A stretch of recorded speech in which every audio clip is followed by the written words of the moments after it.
سڵاو ئەم کاتتان باش دوانیوەڕۆی ئەمڕۆ کاتژمێری 1:30 خولەک لە شاری هەولێر دڵزاری شاعر لە تەمەنی 101 ساڵیدا کۆچی دوایی کرد لە گەڕەکی ڕووناچی لە ماڵەکەی خۆیدا. ئەحمەد مستەفا محەممەد شاعر ناسراو بە دڵزاری شاعر ساڵانێکە نەخۆشە لە جێگا کەوتووە، بەڵام وا دیارە نیوەڕۆی ئەمڕۆ دڵەکە لە لێدان کەوتو و جانی دەنجدا. ئێستا بسملای یەکێک لە کەسە نزیکەکانی مامۆستا بەرزان کە بەرازایەتی مامۆستام کاتت باش. تۆ لێرە بی کە مامۆستا ناوەڵە خەبەریان دامێ سعات 1:30 بوو کچەکەی خەبەری دامێ بەپەلە گەیشتمە ئێرە تەواو بوو. مامۆستا بەخۆی مامۆستا دڵزار نەخۆش بوو، بەڵام بۆ مەخیرانە تەندروستی دیارە بەرەو خراپتر و یان هەر وەکو پێشتر خۆی مەسەلەی نەخۆشی نەبوو، مەسەلەوە تەمەن بوو، تەمەنەکەی زۆر بوو. تەمەنی ئەمڕۆ 101 ساڵ و 3 مانگ و 2 ڕۆژ هەتا ڕۆژی وەفاتی بەرێت ئەوڕۆ 101 ساڵ و 3 مانگ و 9 ڕۆژ نەخۆش نەبوو بەرێ نەخۆشی، بەڵام بێتاقەت و بێهێز بوو لەبەر ئەویش هەڵکشانی تەمەنی. مامۆستا دەمێ ئەو پرسم لە ڕۆژانەی دواییدا هیچ قسەیەک هیچ شتێکی وای گوت کە ببێتێت جێگای سەرنج یاخود ئێستا لە بەبیری خیاڵتان مابێت؟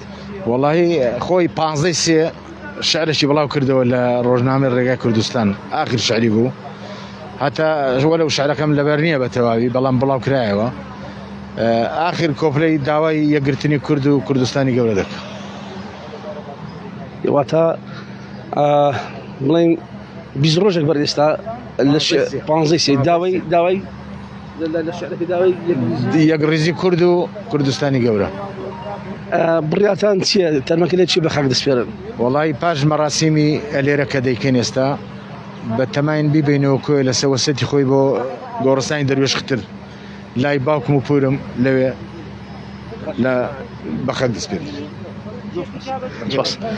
دەمەوێت هەندێک باس لە دڵزاری شاعر بکەم. دڵزاری شاعر لە 8 لە ساڵی 1920 لە شارۆچکەی کۆیە لەدایک بووە. ئەوەی گوێتان نەبوو برازاکەی باسی لەو کرد کە لە سەرداوای خۆی دەیبێنەوە کۆیە لەوێ بە خاچی دەستپێدن. دەمەوێت باس لەو بکەم دڵزاری شاعر بەشداری لە زەنجی جیهانی دووەمیشدا کردووە و چەندین شعر و کتێب و لەسەر بابەتی کوردی هەبووە و هەر لە بچووکی و لە تەمەنی 7 ساڵیەوە باوکی دڵزار ئەو کاتە شعری فارسی بۆ کردوتە کوردی و هەر لەو تەمەنشدا ناردوویەتی بۆ لای مەلا ئەسعەد و لەوێ فێری نووسین و خوێندن بووە. ئەوە وردە پەرەی بە فێری نووسیندان کردووە. لە ساڵی 1929 چۆتە خوێندنگای سەرەتایی، ئەویش هەر لە کۆیە. لە ساڵی 1937 کاتێک بۆ یەکەم جار خوێندنگای ناوەندی لە کۆیە کراوەتەوە چۆتە خوێندنگای ناوەندیش. دڵزاری شاعر هەمیشە خولیای ئارەزووی نووسین و شعر بووە.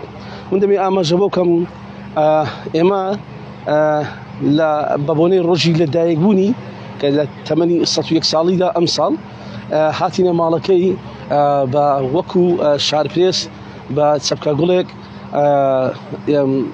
بەسەرمان کردەوە وەکو ڕێزێنانێک وەکو وەفایەک. دڵی زۆر خۆش بوو.